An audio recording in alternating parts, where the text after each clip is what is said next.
مسلمانوں میں اس کی ابتدا دوسری شکل میں آئی. پہلے شکل والا شرک معلوم تھا شیطان کو بھی کہ دراصل یہ بہت جلد نہیں مانیں گے. ان کی توحید میں اللہ نے بہت پختہ مضمون اتارا قرآن کے اندر، اور بہت پختہ کام ہوا حدیث میں اور اللہ کے رسول کی زندگی میں. تو شیطان نے ہمارے ساتھ بہت بڑا دھوکہ کیا. دوسرا، ہاں ڈائریکٹ شراب کو شراب بولیں گے تو یہ نہیں پیئیں گے، حالانکہ آج بہت پینے والے ہیں، لیکن عموم مثال دے رہا ہوں. شراب کے لیبل کو نکالو، اندر شراب رہے لیکن اوپر روح افزا رکھو، سب پی لیں گے. ان کو تو معلوم نہیں ہوگا نا اندر روح افزا اصل ہے ہی نہیں. ہمدرد نے کبھی بند کر دیا، ابھی پھر شروع کر رہا ہے شاید، ہے. لیکن تب تک ان کو کیا ہے، یہ نقلی دوا دیتے رہو، روح افزا یہی ہے، حالانکہ ہے شراب. یہی حالت کی کہ پچھلی امتوں کو جس طرح مصوری اور بت میں لے آ کر باقاعدہ خدا کے ہم شکل بنانے کا شرک ان کے اندر ہوا، اس سے تو امت مسلمہ بچی رہی. آج وہ بھی اعلان کرنے والے بھی بہت سے مل جائیں گے، لیکن مجموعی طور پر جہاں بھٹکے ہم اس میں نہیں بھٹکے. درگاہ کو جا کر کیا ہے، لڑ کے شکر چاٹنے والے کو بھی لے آ کے کھڑا کر کے مندر کے بت کے سامنے بولو کہ جھک، بولے گا نہیں جھکیں گے، یہ بت ہے بولے گا. تو جو علانیہ تصویر کشی کر کے عبادت کیا کرتے تھے، جیسے قوم نوح کے اندر شروع ہوا، اس حیثیت سے بہکانا امت مسلمہ کو ممکن نہیں تھا، تو شیطان نے یہ راہ چھوڑ دی. بت کی شکل کا شرک ہمارے اندر لانا ممکن نہیں تھا، تو اس نے وہ راہ چھوڑ دی. پچھلی امتوں کو وہاں تک لے گیا کہ وہ باقاعدہ بدھ بنا کے بھی پوجنے لگے، حالانکہ ان کی بھی شرک کی ابتدا قبر پرستی سے ہی ہوئی تھی، لیکن ان کے اندر جہالت اتنی بڑی تو شیطان نے انہیں باقاعدہ بتوں کی پوجا تک بھی لے آیا. لیکن آج تک امت مسلمہ بتوں کی پوجا سے تو بچی ہوئی ہے، کہیں بت نہیں ہے.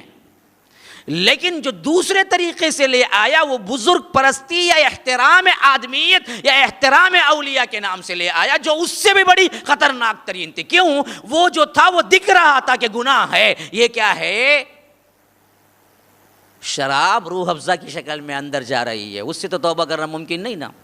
جو ڈائریکٹ شراب سمجھ کے شراب پی رہا ہو وہ تو ایک نہ ایک دن رک جائے گا. بھائی شراب کب تک پیے گا؟ رمضان میں تو رک جائے گا، ڈر جائے گا. لیکن شراب کو روح افزا سمجھ کے پی رہا ہے تو رمضان بھی روزہ بھی اسی سے کھولے گا، بسم اللہ بول کے. اندر شراب ہے. ہاں، کیونکہ کیا ہے، شکل بدل دی اس بدبخت نے. یہ شکل بدلنا ابھی دراصل پچھلے امتوں کی آخری امت جو رہی ان میں آیا یہ شرک، جس کی وجہ سے اللہ کے رسول نے ہمیں بہت متنبہ کیا. توحید میں سب سے بڑا خلل ڈالنے والا جو مرکزی نقطہ تھا وہ تھا ہمارا، کیا تھا پتہ ہے؟ قبر. کیوں؟ یہی قبر تھی جو پچھلی امتوں کی آخری امت جو تھی بنی اسرائیل، ان کے اندر جو شرک آیا وہ یہی قبر پرستی کا آیا، کیونکہ وہ ایکس امت مسلمہ تھی. وہ لوگ بھی دراصل اپنی اولیاء، اپنے انبیاء کی قبروں کو سجدہ گاہ بنائے.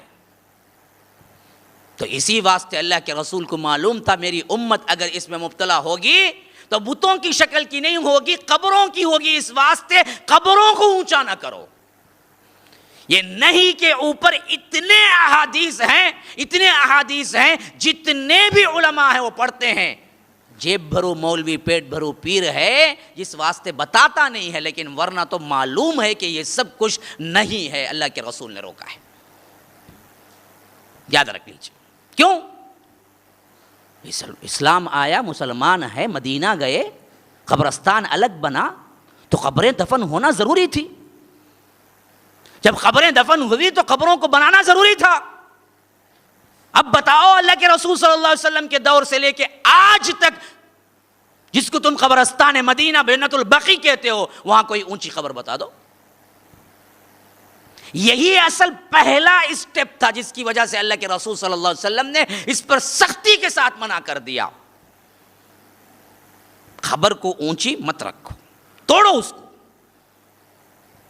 یہاں تک کہ اپنے مرض وفات میں اماں عائشہ کہتی ہیں، صحیح بخاری و مسلم کی روایت، ابو ہریرہ کے اندر کہتے ہیں کہ اللہ کے رسول صلی اللہ علیہ وسلم کی ایسی حالت ہو گئی تھی گویا کہ بالکل آخری وقت نزع کی حالت تھی، اور پریشانی سے اللہ کے رسول کبھی کبھی اپنی چادر اٹھا کے چہرے پہ ڈال لیتے، پسینہ پوچھتے، پھر نکالتے، پھر چہرے پہ ڈال لیتے، پھر نکالتے، پھر ڈال لیتے۔ ایسی حالت میں کہا کہ اللہ لوگوں یاد رکھو، لا تتخذوا قبری عیدا، میرے قبر کو عیدگاہ نہ بناؤ۔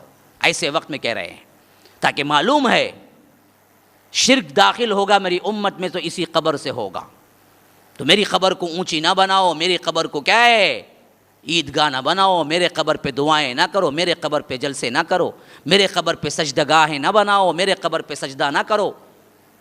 اسی حالت میں امت مسلمہ کی ماں ام سلمہ کہتی ہیں کہ ہماری زبان پہ یہ لفظ آ گیا کہ میں جب حبشہ گئی تھی ہجرت کر کے، کیونکہ وہ 2 ہجرتیں کی تھی، پہلی ہجرت حبشہ کی طرف کی تھی اور بعد میں مدینے کی طرف، تو کہا کہ جب میں نے حبشہ کی طرف ہجرت کر کے گئی تھی وہاں میں نے ایک بہت بڑا چرچ دیکھا، گرجا دیکھا، جس کے اندر کئی صالحین کی قبریں تھیں ان کے عقیدے کے مطابق، اور بڑی بڑی اچھی اچھی تصویریں تھیں۔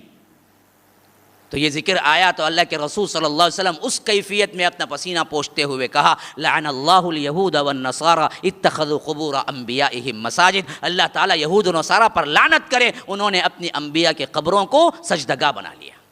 لعن اللہ الیہود والنصارى، آخری وقت میں جیسے ہی ذکر ہوا، اور اس کے بعد فرمایا کہ لوگوں یاد رکھو پچھلے لوگوں کا سب سے بڑا گناہ یہ تھا کہ اگر ان کا کوئی اچھا آدمی صالح آدمی مر جاتا تو وہ اس کی قبر کو عبادت گاہ بنا لیتے۔